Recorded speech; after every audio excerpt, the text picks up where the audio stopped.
जी हम उपस्थित हैं ब्रह्मा कुमारी के ज्ञान सरोवर परिसर में।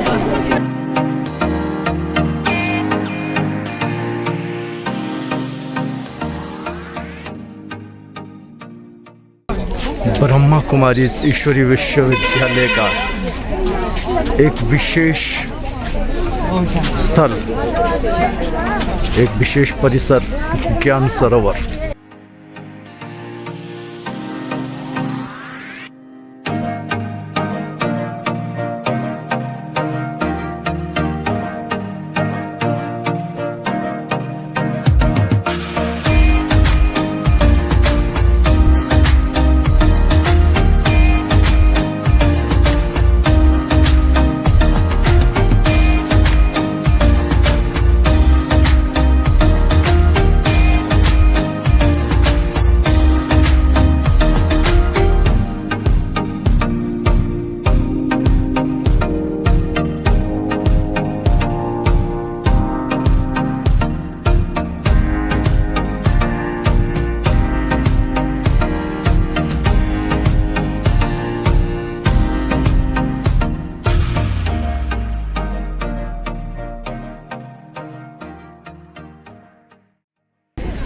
आने वाली दुनिया कैसी होगी, ये तो सभी लोग बता रहे हैं कि सृष्टि का महान परिवर्तन या महाविनाश निकट भविष्य में होने ही वाला है। परंतु उस महापरिवर्तन के बाद सृष्टि का क्या होगा, इसका जवाब बहुत कम लोगों को मालूम है। और अगर मालूम भी है तो सिर्फ वो उनकी अपनी सोच, अपनी कल्पना मात्र है। लेकिन जो परमात्मा पिता ने हम सबको बताया है कि आने वाली दुनिया सत्विकी स्वर्गिक दुनिया होगी, वहाँ आज की भांति व्हीकल्स नहीं होंगे, पुष्पक विमान होंगे। उसके लिए परमात्मा पिता संगम युग पर वो ईश्वरीय पढ़ाई पर पढ़ाते हैं, जिसके द्वारा मानव देव बन जाता है। तो दीजिए हम आपको बताते हैं कैसे वहाँ पुष्पक विमान होंगे। तस्वीरों में देखिए,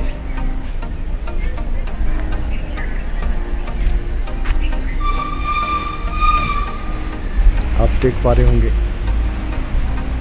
तरह का पुष्पक विमान होगा। ये कोई कोरी कल्पना नहीं है,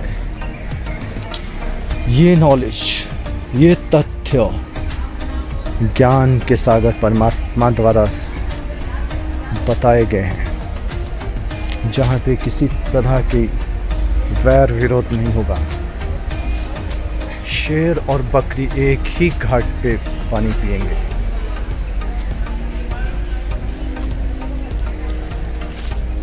ऐसी स्वर्गिक दुनिया बनाने के लिए परमात्मा पुनः इस सृष्टि पर अवतरित हो चुके हैं।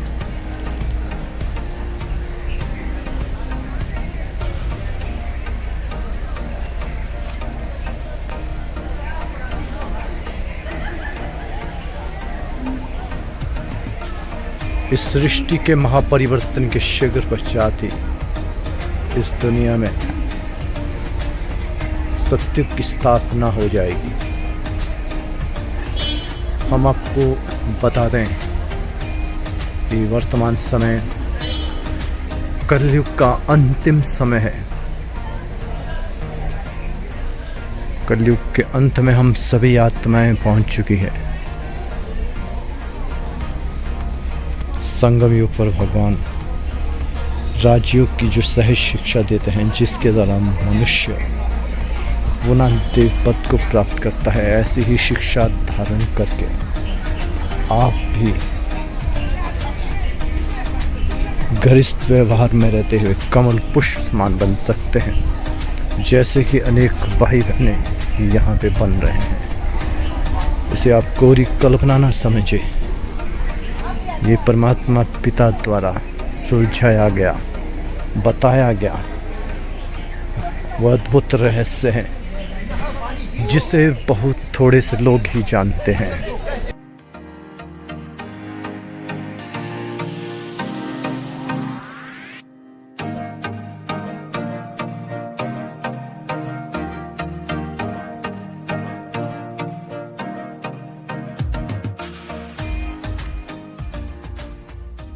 ऐसी सुंदर दुनिया जहाँ दुख क्या होता है, टेंशन क्या होती है, चिंता क्या होती है, फिक्र क्या होता है, डिप्रेशन क्या होता है, इन सब बातों का नामो निशान नहीं होगा।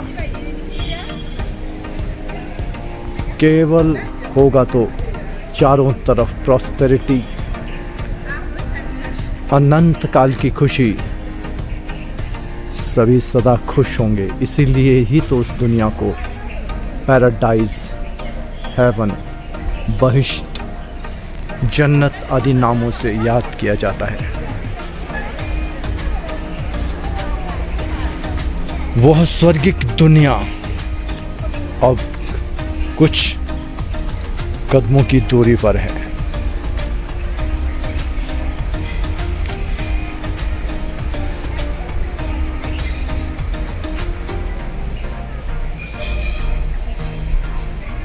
आप भी उस दुनिया में जा सकते हो। ईश्वर की तरफ से आप सबको खुला निमंत्रण है। बस आपको पहले स्वयं को जानना है और यह ईश्वरीय पढ़ाई पढ़नी है। दुनिया में जो भी पढ़ाई पढ़ी जाती है उसकी कोई गारंटी या वारंटी नहीं होती कि उस लक्ष्य को आप प्राप्त कर भी पाएंगे या नहीं, परंतु इस ईश्वरीय पढ़ाई की परमात्मा से मिली हुई गारंटी है। अगर आप विधि पूर्वक ईश्वर की शिक्षाओं पर चलकर, जी हाँ, ईश्वर की शिक्षाओं पर, जो केवल और केवल इस संगम युग पर ही प्राप्त होती है, अगर आप उस शिक्षा को धारण कर अपने जीवन को सर्वश्रेष्ठ बनाते हैं तो निश्चित तौर पर आप उस स्वर्गिक दुनिया में अपना राज्य भाग्य प्राप्त कर सकते हैं।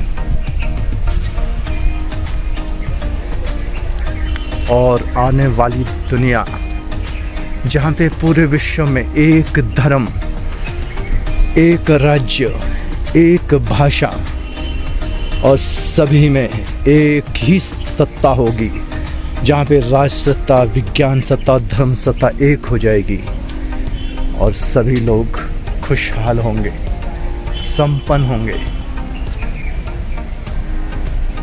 वैसी दुनिया आपका इंतज़ार कर रही है। बस आपको केवल अपने संस्कारों का परिवर्तन करना है और अपने संस्कारों को परिवर्तन करने के लिए आपको ईश्वर द्वारा प्रदत्त ईश्वरीय ज्ञान को समझना और उसे अपने व्यावहारिक जीवन में लाना है। अगर आप ऐसा करेंगे तो निकट भविष्य में आप लक्ष्मी नारायण जैसे बन सकते हैं, जैसा कि आप तस्वीरों में देख पा रहे हैं। यही मनुष्य जीवन का वास्तविक लक्ष्य भी है। बहुत जल्दी लक्ष्मी नारायण का राज्य इस धरती पर आने वाला है। पूरे विश्व में एक लक्ष्मी नारायण का राज्य होगा।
सृष्टि के महाविनाश के बाद निकट भविष्य में फिर से हर 5000 वर्ष के बाद पुनः परमात्मा की पहली सर्वश्रेष्ठ रचना श्री कृष्ण इस धरा पर आ रहे हैं।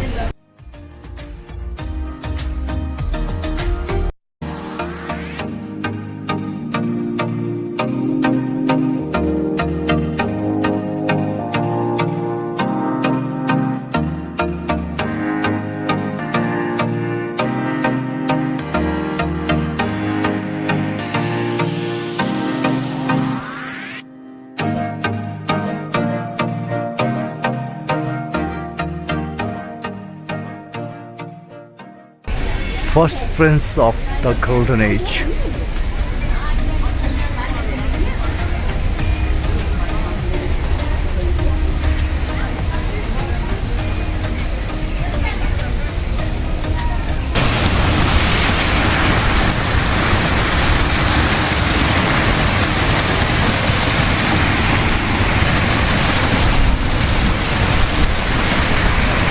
कितनी सुंदर प्रकृति है, कितना शांत वातावरण है।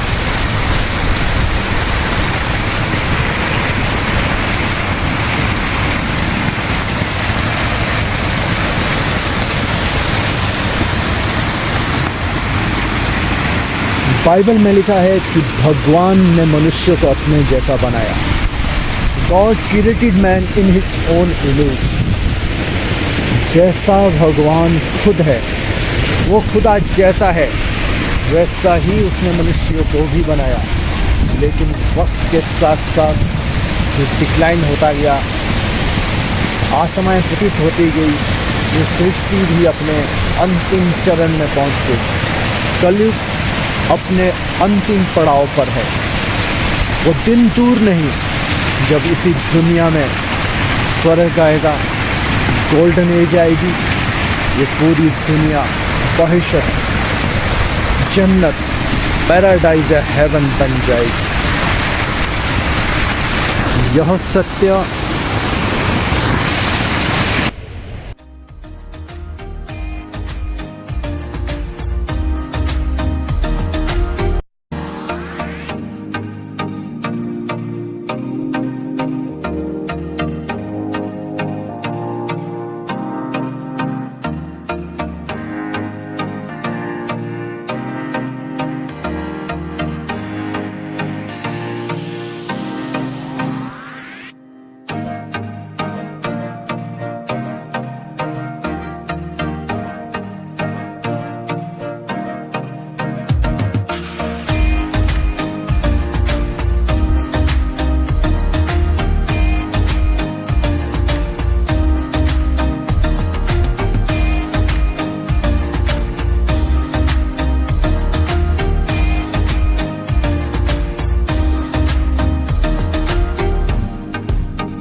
आने वाली स्वर्गिक दुनिया की छोटी सी झलक दिखाता यह परिसर अपने आप में बहुत कुछ कह रहा है।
सतयुग में प्रकृति बहुत शांत होती है, नदियाँ बहुत शीतल और शांत प्रकृति की होती है। वहाँ कभी बाढ़ नहीं आया करती, उफान नहीं आता, क्योंकि मनुष्य आत्माएं बहुत शांत प्रकृति की है। जब मनुष्य आत्माएं शांत होती है तो ये प्रकृति के पांचों तत्व स्वतः ही शांत होते हैं। मनुष्य आत्माओं की स्थिति का इस प्रकृति पर बहुत प्रभाव देखा जाता है।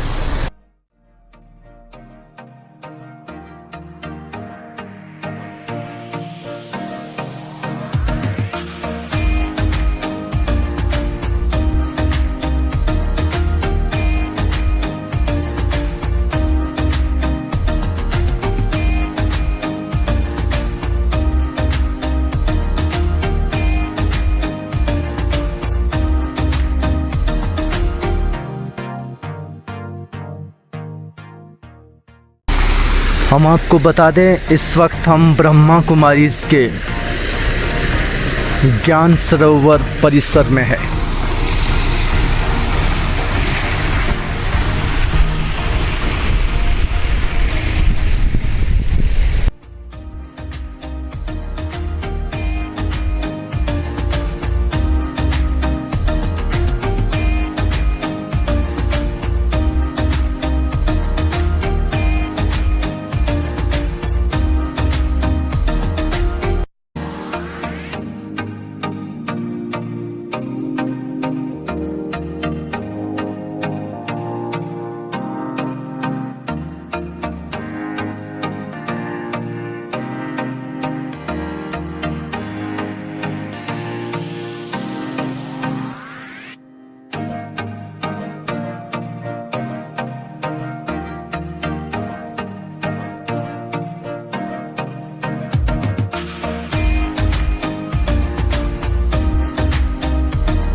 कुछ लोग समझते हैं